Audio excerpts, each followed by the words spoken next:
Good afternoon प्यारे विद्यार्थियों। आज हमारा टॉपिक अनकन्फर्मिटी। इससे पहले की क्लास में, इससे पहले की वीडियो में हमने इस अनकन्फर्मिटी को समझने का प्रयत्न किया था और इसको समझने के लिए हमने इसको डिफाइन करने की कोशिश की थी कि हम किसको अनकन्फर्मिटी कहेंगे, अनकन्फर्मिटी क्या है। इसके लिए आपने कहा कि जब कोई एक रॉक यूनिट डिपॉजिट हो जाती है और उसके बाद कुछ समय के लिए डिपोजिशन बंद हो जाता है, रुक जाता है, किसी प्रकार का कोई डिपोजिशन ये नहीं होता, किसी तरह की कोई प्रेसिपिटेशन नहीं होती हो, तो उस अंतराल में, वो जो समय का अंतराल है, उस अंतराल में अर्थ सरफेस के ऊपर जो रॉक्स हैं वो इमर्ज हो जाती है और धीरे धीरे जैसे जैसे समय बीतता है उस इमर्स सरफेस पे या उस इमर्स रॉक बेड पर इरोजन का प्रोसेस होने लगता है, होता रहता है। और इरोजन का प्रोसेस होते रहने से धीरे धीरे वो अब वापस इमर्स की बजाय सबमर्ज होना शुरू हो जाती है और उसके ऊपर सेडिमेंटेशन का प्रोसेस शुरू होता है, जिससे नए डिपॉजिट्स जो है वो बनते हैं, जमा होते हैं, यानी कि एक नई रॉक यूनिट बनने लगती है। तो जो पहले डिपॉजिट हुई थी रॉक्स, वो ओल्डर रॉक्स और यानी वो ओल्डर सीरीज की रॉक्स हो गई और बाद में सबमर्जेंस के बाद में जो नई रॉक यूनिट बनी है, जो नई सीरीज बनी है, वो यंगर कहलाती है। तो अब क्या होगा कि जो ओल्डर रॉक सीरीज बनी हुई थी उसके डिप स्ट्राइक में और जो नई रॉक सीरीज बन रही है उसके डिप और स्ट्राइक में आपको अंतर मिलेगा, डिफरेंस मिलेगा। और यही जो डिफरेंस है ये इन दोनों रॉक यूनिट या ये दोनों रॉक सीरीज ओल्डर और यंगर, इनके बीच एक अनकन्फर्मेबल रिलेशनशिप दिखाता है। डिप और स्ट्राइक में अंतर होना, या इसको आप कॉर्कोर्डेंट रिलेशनशिप भी आप कह सकते हो। तो इस प्रकार दो रॉक सीरीज या दो रॉक यूनिट के बीच ये जो कॉन्कॉर्डेंट रिलेशनशिप है या अनकन्फर्मेबल रिलेशनशिप है, विषम विन्यासित संबंध है या अनुस्तरी संबंध है, इसी को आप विषम विन्यास या कन्फर्मिटी के नाम से जानते हैं, समझते हैं। इससे पहले की क्लास में आप इन सब चीज़ों के बारे में डिटेल से पढ़ चुके हो।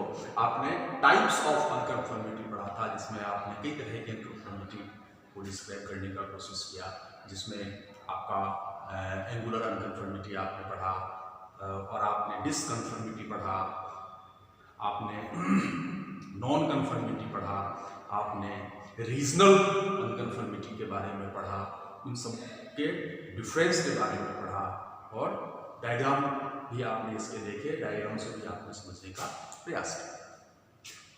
आज जो हम बात कर रहे हैं उसी को आगे बढ़ाते हुए कि फील्ड में, किसी भी एरिया में, फील्ड में हम इन अनकन्फर्मिटी को कैसे रिकॉग्नाइज कर सकते हैं, कैसे आइडेंटिफाई कर सकते हैं, यानी हम इन विषम विन्यासों को किस प्रकार से पहचान सकते हैं। तो इसके लिए, इनके पहचान के लिए हमें कई सारे बिंदुओं पे चर्चा करनी होगी। तो हमारा जो टॉपिक था रिकॉग्निशन और आइडेंटिफिकेशन ऑफ अनकन्फर्मिटी, विषम विन्यास की पहचान। विषम विन्यास की पहचान के लिए हमने कई सारे बिंदुओं की हमें चर्चा करनी है, जिसमें सबसे पहला है difference in the dip and strike, नति और नति लंब में भिन्नता। दूसरा पॉइंट पढ़ोगे आप प्रेजेंस ऑफ कॉन्ग्लोमेरेट। कॉन्ग्लोमेरेट एक प्रकार की रॉक्स है, उनकी उपस्थिति भी विषम विन्यास को पहचानने में आप काम में ले सकते हैं। फिर difference in the degree of induration of rocks, चट्टानों के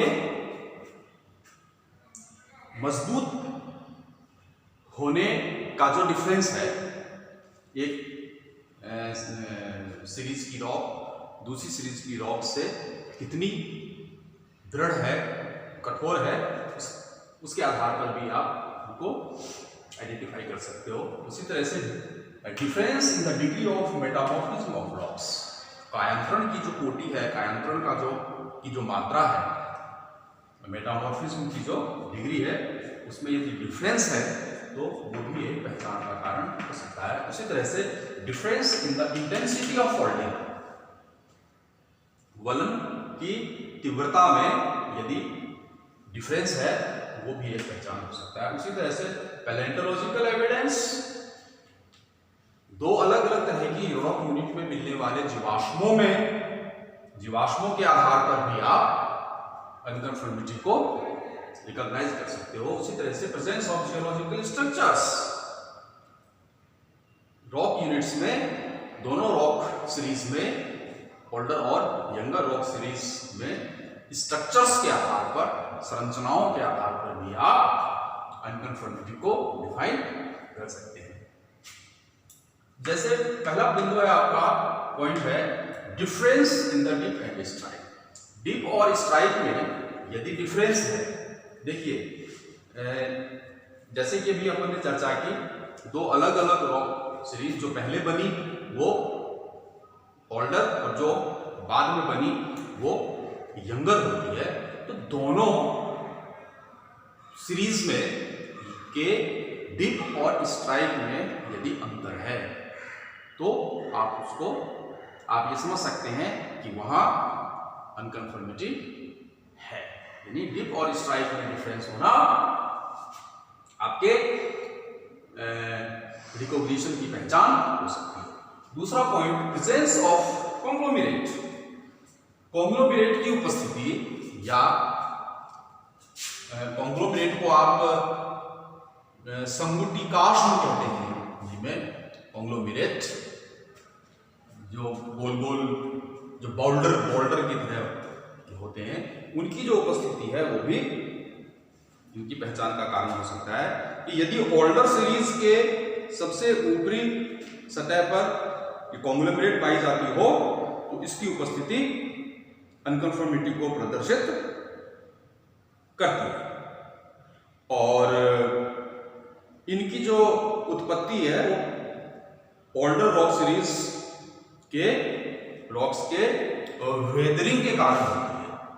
जो पहले जो बनी है रॉक सीरीज, वो उसमें जब वेदरिंग यानी अपक्षय की क्रिया होती है तो उससे ये कॉन्ग्लोमेरेट या ये संगुटिकाश्म बनते हैं। तो इनकी यदि उपस्थिति आपको फील्ड में दिखाई दे रही है तो आप कह सकते हैं कि अनकन्फर्मिटी, यहां अनकन्फर्मिटी है। उसी तरह से तीसरा जो बिंदु है आपका वह difference in the degree of induration of rocks, यानी चट्टानों के दृढ़ीभवन में अंतर होना।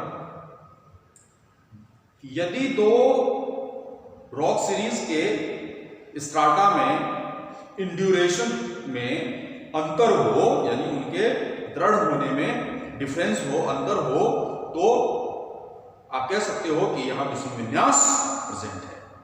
यदि ओल्डर रॉक सीरीज में कॉम्पैक्ट सैंडस्टोन पाया जाता हो और यंगर रॉक सीरीज में कॉम्पैक्ट नहीं पाया जाता हो या क्ले पाई जाती हो तो विषम विन्यास की उपस्थिति हो सकती है। तो विषम विन्यास की उपस्थिति हो सकती है।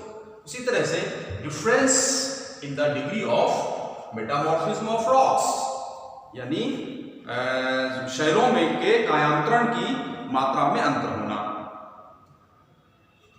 रीजनल मेटामॉर्फिज्म के अंतर्गत पाए जाने वाले रॉक्स में डिग्री ऑफ मेटामॉर्फिज्म में अंतर हो तो ऐसे रीजन में अनकन्फर्मिटी उपस्थित हो सकती है।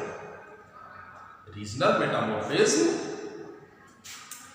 मेटामॉर्फिज्म के अंतर्गत पाए जाने वाले रॉक्स के डिग्री ऑफ मेटामॉर्फिज्म में यदि डिफरेंस हो तो आप कह सकते हो कि यहां अनकन्फर्मिटी मौजूद है।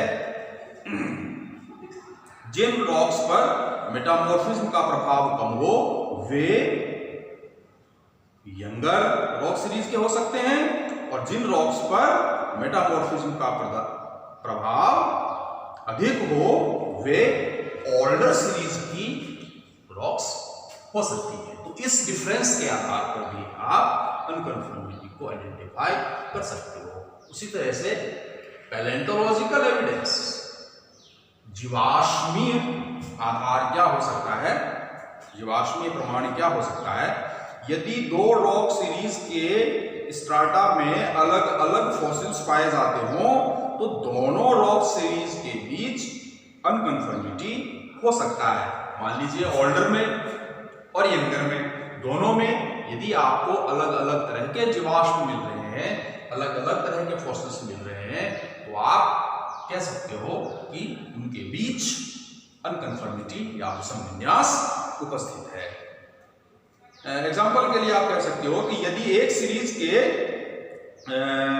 स्ट्राटा में या बेड में या रॉक में ब्रैकियोपोड्स के फॉसिल्स उपस्थित हों और दूसरी सीरीज की जो रॉक्स हैं उनमें एमोनाइड के फॉसिल्स मिल रहे हैं, तो ब्रैकियोपोड वाली जो सीरीज है रॉक्स वो तो होंगी ओल्डर, और एमोनॉइड वाली जो रॉक सीरीज है वे यंगर कहलाएंगी। तो इस प्रकार जीवाश्मों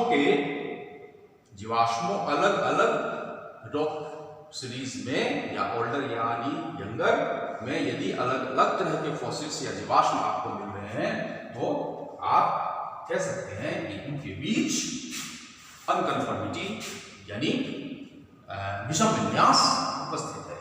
इसी प्रकार से अंत में आपका प्रेजेंस ऑफ जियोलॉजिकल स्ट्रक्चर्स, भूगर्भीय संरचनाओं या भूवैज्ञानिक संरचनाओं की उपस्थिति भी अनकन्फर्मिटी को व्यक्त कर सकती है।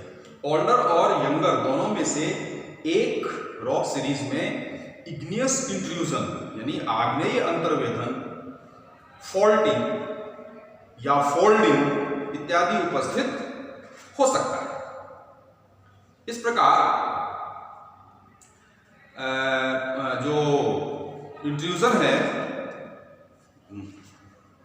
इग्नियस का या वलन है वो जो ओल्डर सीरीज की रॉक्स हैं उनमें ज्यादा पाए जाते हैं।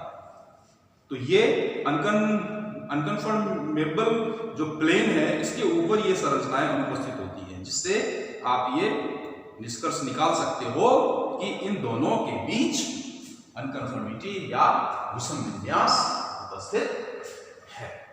तो इस प्रकार जियोलॉजिकल जो स्ट्रक्चर्स है, मान लीजिए कि फोल्ड ही है वो एक श्रेणी में तो कम है या नहीं के बराबर है, लेकिन दूसरी जो सीरीज है यंगर सीरीज है उसमें वो अत्यधिक मात्रा में या सुस्पष्ट आपको नजर आता है, तो आप कह सकते हो कि यहाँ अनकन्फर्मिटी मौजूद है।